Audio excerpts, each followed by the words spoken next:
Welcome to the SIWIKE Podcast, the only podcast that shares the stuff you didn't know you needed to know about jobs, careers, and life.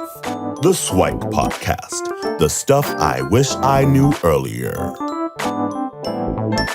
Hi, everyone, and welcome to the SIWIKE Stuff I Wish I Knew Earlier podcast. We're here again with one of our guest hosts, Dylan. How are you doing, Dylan? I'm good. How you doing?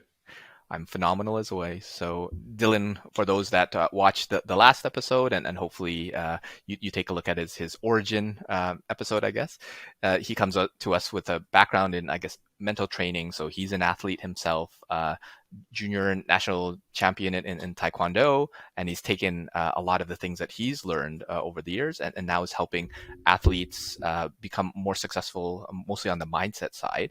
And now he's actually venturing more to help business professionals. And I thought it would be interesting to have a conversation of how a lot of the mental training, the toughness, the techniques can be applied also in a business or a tech world or just in the career working space. And you don't have to be a professional athlete in order to take what he does and apply. You could be kind of anyone. So if we were to think about someone that would probably benefit most from this training, so probably a business professional, maybe in senior leadership, looking to, I don't know, move up the ranks, or what would be the type of person that would benefit most for your type of mental training on the business or the tech side? Mm-hmm. You know what? At the end of the day, mental training, mental skills in general are so transferable, right? It's the reason why athletes benefit from it, people in business, relationships wise, mental skills are so transferable between anything you're doing. On the business side, I think there are a bunch of different demographics, I think, that can probably get the most benefits. I think number one would be entrepreneurs, right? People that are managing a lot of juggling a lot of balls at the same time in the air and trying to manage those things and be a little bit more goal oriented and focused. And, the motivation and drive might be there, but it's adding a little bit more structure to the mix. I think that's, one type of person that, sees a lot of benefits from that. I think another person, like you said, upper leadership management, especially like those C-suite positions when you're responsible now for managing a team, you have different deadlines that you're responsible for and managing all those different variables at the same time. That's another kind of great place to tap into. I think another big one is anything in sales, right? If you're responsible for closing deals, marketing, really, like I said, it's so transferable. And when you realize that mental skills it's kind of the underlining factor to success in whatever it is that we do, because you could have, a great skill set in these other domains. You could be a great speaker, you could be great at content creation, you could be a great designer, but at the end of the day, if you can't really execute on those skills that you have, you're going to run into some problems. So I think really, mental skills are one of those things that are extremely transferable between whatever it is that you're doing. Sounds great. So if we kind of take, let's say, one of the case studies, let's call it an entrepreneur, right? And maybe we'll bounce back and forth between them. So if I'm an entrepreneur, you talk about mental skills, mental training, like what is that? And why is it important to me? Why should I even pay attention? So I'm starting my own business. I have an idea, and I'm out there. What is this mental training that I should be so worried about? Yeah, you know what? There's a reason why, and I don't know what the statistic is, if it's like 90% or how many, entrepreneurs fail after kind of 1 year, right? And, what are the goals that we're typically setting as an entrepreneur? We're looking for more clients. We're looking to make sales. We're looking to develop whatever the product is. It's very much so kind of results, outcome-based thinking, right? I need X, Y, and Z to prove my success. Let's do that. And, most people think that way. And if that was the perfect way to think, I think we'd find a lot more success. But there's a reason why the fail rate is so high. So when it comes to the mental side of that training, it's taking a step back and saying, okay, before we start to build on top of this kind of, rocky foundation, let's build the foundation first, right? Let's figure out a structure, some guidelines, some goals that we can set, and not goals that are necessarily even related to results-based, outcome-based things. Goals for, things like, I want to be able to develop my speaking abilities so that when I'm talking to potential clients, so I'm able to convey myself appropriately and get the message across without kind of rambling and saying things that are too long. I want to be able to be succinct, little things like that. right? Being able to focus on micro goals day to day, because it doesn't matter how big, your aspirations are for the end of the year or for your 5-year plan or whatever it is. People like to think like really long, right? My Sure. 10-year plan is this. I mean, who knows, right? I mean, think about how many people's 10-year plan got completely shaken up when COVID happened, right? Sure. So you need to be able to adapt and be flexible and be fluid and still have that strength and structure, but also have those mental skills to be able to bend and flow. And that's really what a lot of mental skills training is how do you do that? How do you train your adaptiveness? How do you train your ability to go with the flow and stay optimistic despite, setbacks? Because that's what entrepreneurship is. It's setback, setback, setback, but continuing to kind of pick yourself up and keep going. That's all mental, really. For sure. Yeah. And I love if you kind of extend some of the other applicable areas. So for these mental skills, you talked a little bit about time management, getting goals, setting goals, being okay with like things like failure and what have you. You talked a little bit about communication, like presenting yourself, connecting with folks. Are there like 2 or 3 others that you'd also kind of see very prevalently in the folks that you deal with that are very common for you to work and help folks through? Yeah, I think another big one in terms of different kind of pillars to mental skills is self-talk and positive Mhm. self-talk. I think it's easy to, and this is for anybody, this isn't just kind of people in business. It's easy to be critical of ourselves, right? When something doesn't work, you think, man, maybe I'm no good at this. Maybe there's something wrong with me. Why can't I do this? This sucks, right? And it's understanding that even you just thinking those thoughts, it's contributing to the problem that's there, right? Mm. How can we reframe things and restructure things in a way that keeps us optimistic, keeps us positive, keeps us with that motivation to push forward? Positive self-talk, it sounds great, but if you're not actively working on it every day, how are you going to kind of train that muscle the same way you train other things, right? You want bigger biceps, you go to the gym, you lift weights. If you want to be more optimistic, you have to train it, right? You can't Yeah. just kind of wake Yeah. up and say, I'm going to be an optimist today.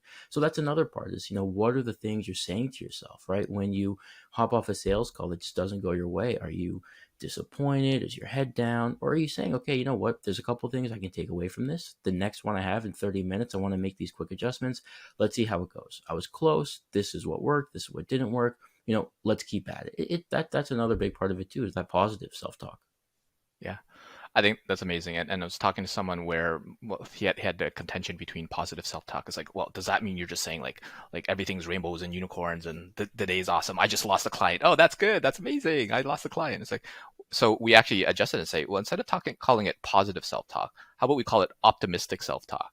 Because yes, it actually sucks, but the optimism part is, and it can get better, right? So you address it for where it is, because losing a client or not getting a sale or whatever, that's not great. So you don't want to be positive about that, but you want to be optimistic in the sense that this is what I can do, this is what I can learn from, this is what I can do to get better, which I think is what you addressed in there, which I think is amazing. Yeah, you know what? I totally agree with that point. I think there is a big difference between genuine optimism and delusion. I definitely do believe in this like toxic positivity thing. And here's how I explain it to you, and I think you touched on it perfectly. Let's take a step back and let's look at it from an athlete point of view. Okay. Athletes deal with injuries a lot, right? Let's say you break your hand, for example. Let's say you're a fighter and you break your hand. Nobody is telling you to say, man, I'm so happy that I broke my hand. This is the best day ever. No, there's no one that would ever think that way. But how do we put a bit of an optimistic spin on it? We say, okay, well, you know what? You got a lot of other tools. And you know what? Maybe the better thing to come out of this, the silver lining, is it's going to force you to develop some other skills that you wouldn't have really put the time into because you never had to, right? So if you love to work that jab with your left hand, but you broke your left hand, maybe it's going to force you to work on maybe switching stances. Maybe it's going to force you to work on your kicks. Maybe it's going to force you to work on throwing shots from different angles. And guess what? When your hand does heal, because it always does, not only will you be back to baseline, but you'll be back to baseline plus all of the other skills you developed, right? Working on those peripheral skills. So while we're not saying, wake up with a smile that you broke your hand, there are good things that can come out of it. But if you focus on only the problems, that's all you're going to see. If you focus on the obstacles, you run into those obstacles. If you focus on the opportunities between those obstacles, well, then you start to make things happen. Because at the end of the day, you can't control now that your hand is broken, but what you can control is what you get out of that, right?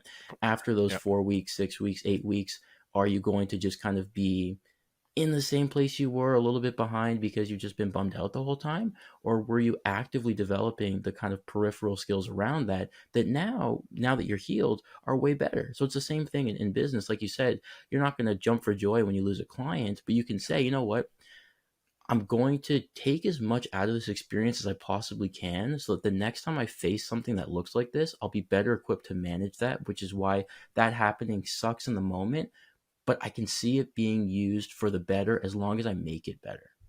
Right. And that's a very important point, because I mean, not everything's going to be amazing, right? So, but I think what you said about the reframe and the perspective, and less about what it is and why it happened and all that sort of stuff, is more about like, what can you do about it? What will you do about it? I think is very important, because it often translates into some sort of action that you want to take later on. And I love if you are able to share at a high level. So if I were to come to you, I'm a busy entrepreneur, and I have all these things, and I have a bit of that negative self-talk, right? So maybe I'm I don't know, an 8 out of 10 on the negativity scale from a self-talk. How could you work with me to bring it down to a 7, 6, 5, 4? Because it's going to be a journey, right? It's not going to be a switch that's flipped so that I'm automatically a 2. It's going to be exactly like you said in the gym. You work out, you get a little bit stronger, but it's not going to happen overnight. What are some of the things that I could look forward to doing with you, and maybe if you can share a tip or two for folks to do on their own, to get started before they come in and seek out your help. Yeah, no, it's a good point. So I think it's important to note that the goal is never to completely eliminate something like that, because it's not possible, right? Yeah.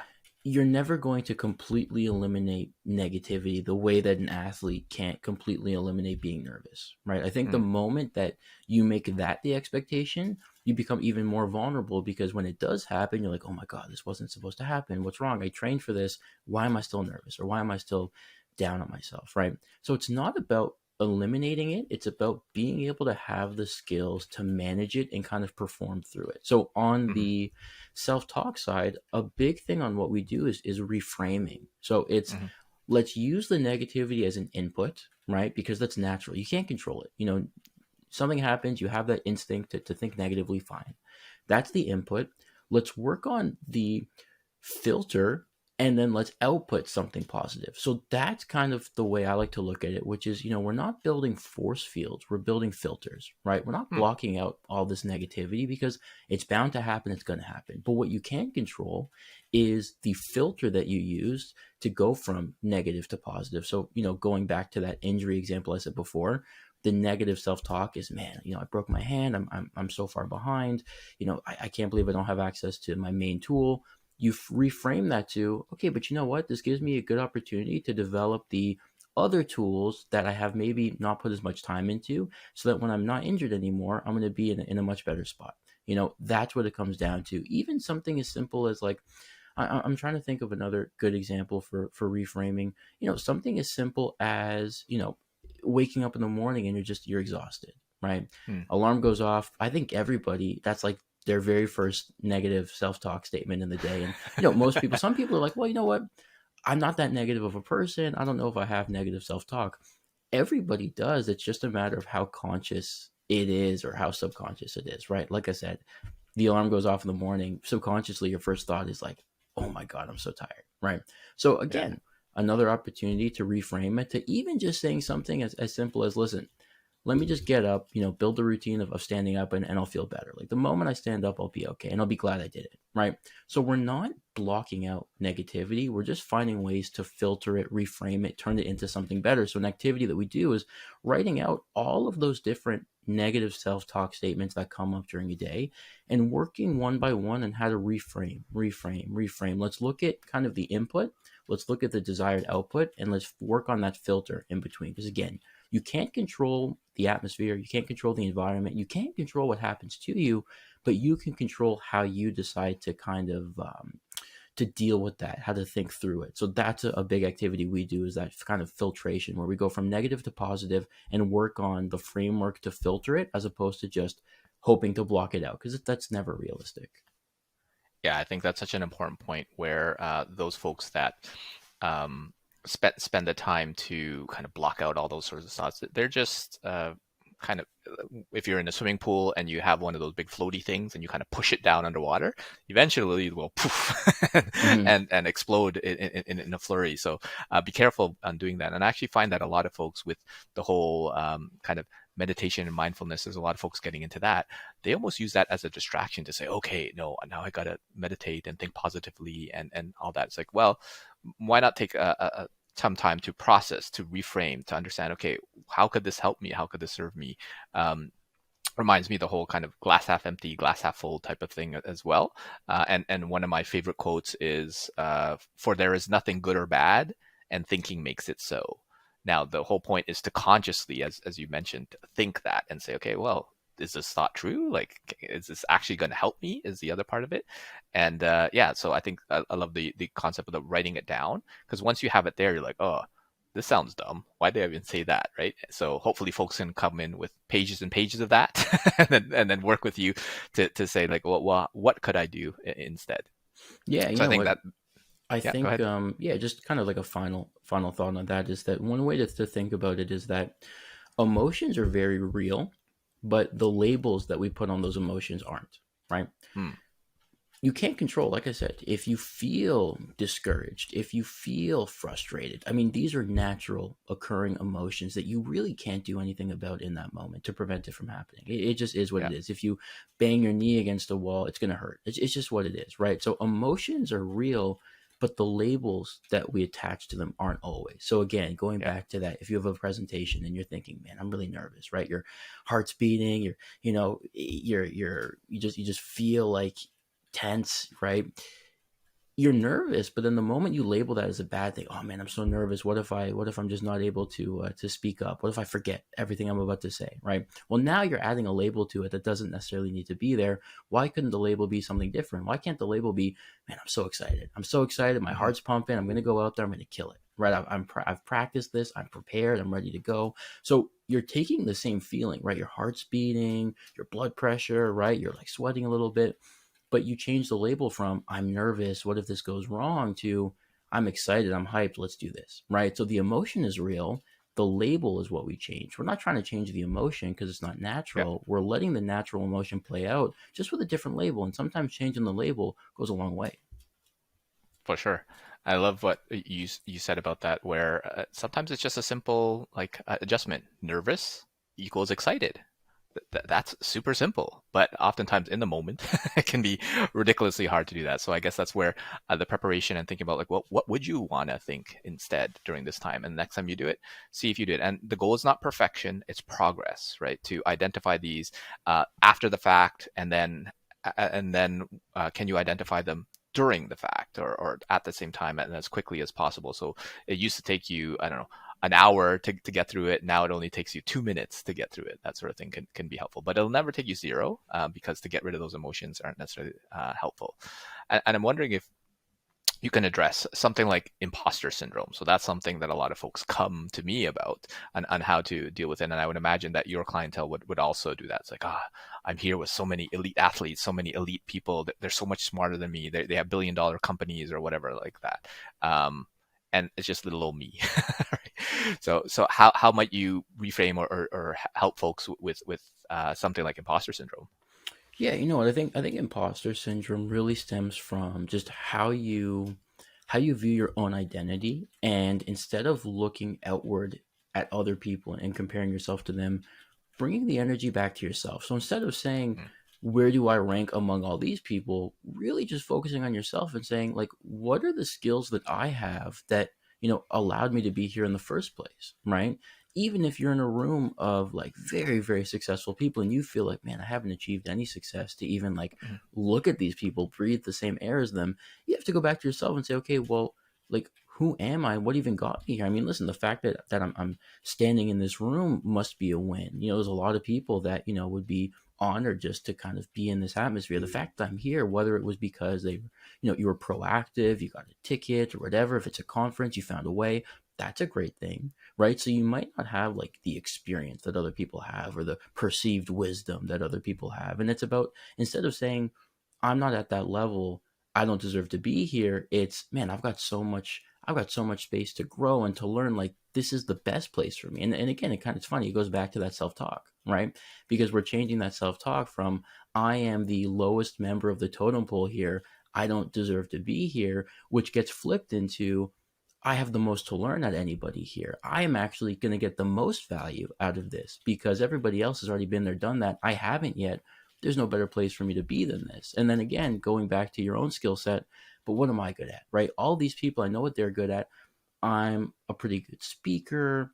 I'm pretty confident. I've got this like composure under pressure. Like I've got some good skills here too. You know, maybe it's not at the level of you feeling like you're, peers with all of these people that are like, killing it. But again, it's important to remind yourself not just how you compare to other people, but even, where you were 6 months ago to where you are now, seeing that progress and feeling a little bit more like you can trust and believe in yourself. Yeah, that's amazing. I'm reminded of the expression to always be the dumbest person in the room, right? Because if you're, or never be the smartest person in the room, I think is the quote. Mm-hmm. Because if you're the smartest person in the room, you have nothing to learn, nothing to grow, right? But if you're the dumbest person, like the opportunity is all there. So I love how you were able to kind of reframe that and the approach to look inward, right? And obviously that's a process, as you've mentioned before. It's not going to be that, well, you flip a switch and automatically tomorrow imposter syndrome's gone. It's going to be like, okay, imposter syndrome's a 10 out of 10, then 9, 8, 7, 6, 4, and that might take weeks, that might take months, that might take years. And to your earlier point, it probably will never get to a 0. But the whole point is maybe just get it to 4 so it doesn't negate any of the things that you've accomplished before. And then we can work on a whole bunch of other things as well. Yeah. Yeah, exactly. And great. And some of the other things that you might want to work for, how do they translate to someone, let's say, in a senior executive role or someone in a sales role? Because most of the examples are more on the entrepreneurship side. Would they be much different? Because it sounds like they're fairly transferable into those areas as well. Yep. I would say that, the tools remain mostly the same. It's the experience within that changes, right? So, the experience of a first year entrepreneur is very different than the experience of a CEO managing a company of, 600 people, right? It's a very different experience, but the tools kind of remain the same. It's almost like if you go to a gym, whether it's your first day at the gym or you've been going to the gym every day for, 15 years, it's the same equipment, right? The weights are there, the mats are there, the change rooms are the same. You're just doing different things and you're just adding different weights to it, right? So if it's your first day, maybe you're lifting 10 pounds, but you look to your side and someone's doing the exact same exercise, but they're doing it with like 80-pound dumbbells, right? So, the exercise remains the same, but it's what you're doing with it and what you're getting out of it that changes. Obviously, there's nuances that, for example, a CEO may experience differently than somebody else. But at the end of the day, it's taking the same tools and just finding different ways to personalize it, customize it, really tailor it to the individual taking part. But there's no reason why the structure has to change. It's more so the individual experience within that structure is what kind of customizes it to them. That's awesome. And I'm wondering if you can share a few more things for folks to kind of do on their own before they reach out to you. So you mentioned the exercise about writing down the negative self-talk, right? For me, what I usually do is take a page, put a line down the middle, negative stuff on the left, and what do you want to think, or what should you plan to do for the next time? So that's one exercise which is aligned with what you suggest. Are there any other things that you are very commonly working with folks with, and something that folks can get started with today? And then if they need more help, they can reach out to you. Yeah, you know what? A major one is journaling, right?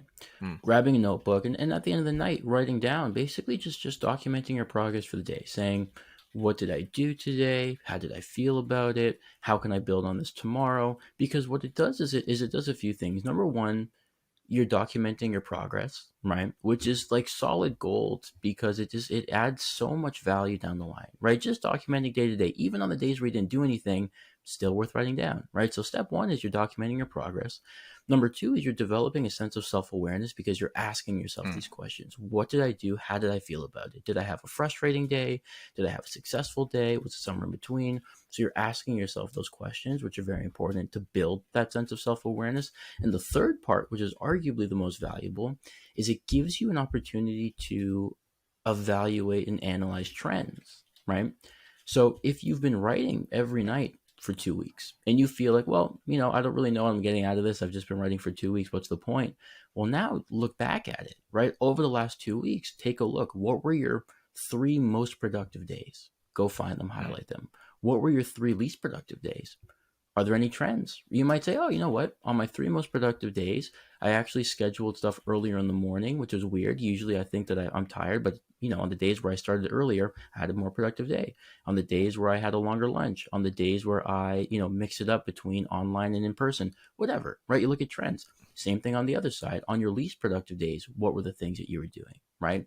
Did you spend more time on your phone? Were you playing Xbox in the middle of the day, right? Like stuff like that. And you can only get to that point once you've collected the information, right? So, and I feel like I've said this to you before, but one of my favorite quotes is that you have to collect the dots to connect the dots, right? You have to gather the information before you look at it and analyze the trend. So even on a day-to-day, when you're writing in this journal and you're writing about what you did, how it felt, ways to build on it, there's going to be some inherent value just from doing it as a one-off. But the real true value comes after a week or 2 weeks or a month or 6 months, where you can look back, look at all that data that you've collected, look at the trends, and from there you're able to optimize what you're doing. Because at the end of a year, imagine all of that information you have. If you can outline really the ingredients of your most productive days and strive to just do that every day, exponential growth, because now you're going to cut through a lot of that noise and a lot of that kind of stuff that wasn't too helpful, and you're able to optimize yourself, be way more productive. And that's something that you did for yourself just by documenting. Yeah, I think that's amazing. And I'm pretty sure you did share collect the dots to connect the dots, but it's good when you say it. It reminds me of another quote where I think it's Socrates that says, like, the unexamined life is not worth living, right? So taking this moment to journal, to write down your negativity, all of these sorts of things. And I love what you said about the self-awareness part as well, because at the very least, like, you get to spend some time with yourself and get to know a little bit more about yourself, which arguably is the most important person to get to know, and maybe a few minutes to actually feel and understand your emotions, because sometimes people think they're angry or they're sad or whatever, but what kind of angry? Is it really angry, frustrated, or just annoyed or pissed off, right? So because there's different levels of those, and sometimes like you said about the labels, right? If you can adjust or temper, like, were you really angry or were you just a little bit annoyed? Right? There's a very different sense of energy between the two, and if you can adjust or even downplay some of it, or even increase it, say, you know what, I have every right to be angry. Just acknowledge that as well. And I think journaling is definitely a great opportunity to do that. So I think there's a lot of amazing tips. Are there a few other takeaways that you'd want to have and share with folks who want to work with someone like yourself to be able to help with their mindset, their mental toughness in the business or tech world? Are there any other key takeaways or things to think about as folks become interested in this area? Yeah, for sure. You know what? I think one of the main takeaways is that to pursue something like mental training, you don't need to have any sort of inherent issues. I think sometimes that's the assumption, is that I need to have a problem that needs to be fixed to pursue something like this. What if I'm already confident? What if I'm already motivated and driven and mentally tough? Maybe I don't need something like this. And I would actually argue the opposite, which is that the people that come into something like this with a higher baseline of toughness and drive and motivation actually get way more out of something like this because of the foundation that's already there, right? If you think about it, if you already have a toughness and a drive naturally, right, without it being trained, imagine how much you can elevate that with the right training, right? It's like being naturally athletic, but you've never gone to a gym, you've never worked out. Imagine how strong you could get with that base, right? Of course, there's people that have direct things they want to work on, whether it's the negative self-talk, whether it's the structure and being goal-oriented. Of course, there's definitely room to come into this with things that you definitely want to address. But arguably, like I said before, a lot of the people that get the most value out of mental training are the people that don't necessarily struggle with anything that they can think of, but are just looking to further optimize themselves. That's really where a lot of this lies. So whether you're listening to something like this and you've been able to identify, yeah, you know what, there are some things I'm really struggling with that would be useful to target, that's great. And if you're coming into it thinking, well, I found a lot of success just doing it on my own. I don't really struggle with anything in particular, but, I consider myself to be mentally tough and mentally strong and focused. It's still worth seeing what we can do with that, because again, with a baseline that's high like that, where you're already coming into it with those skills, adding the right kind of structure to it and the right ingredients, takes it to another level.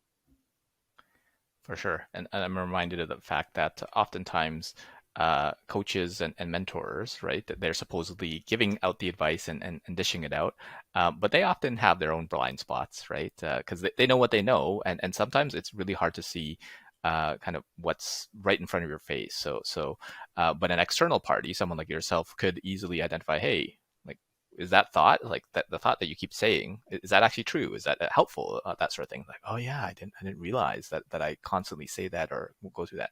I love what you said, that it's really for everybody, right? It doesn't have to be the person who has the issue. It could be the person who's like, you know what, I'm pretty solid, but nobody's a 10 out of 10, right? Everybody's kind of like a 9. You can always take the 9 and make it a little better. And imagine the compounding that happens, because if you're operating at like a 90% and that continually increases year over year, versus you started at 20% and that continually increases, then the rate of return and the output will probably be significantly increased. So yeah, so basically the summary is it's really for everybody, and the main piece is, do you actually have a goal to want to be better? Because obviously for those who are just, I'll go with the flow and keep everything as is, this is probably not necessarily the best thing for you.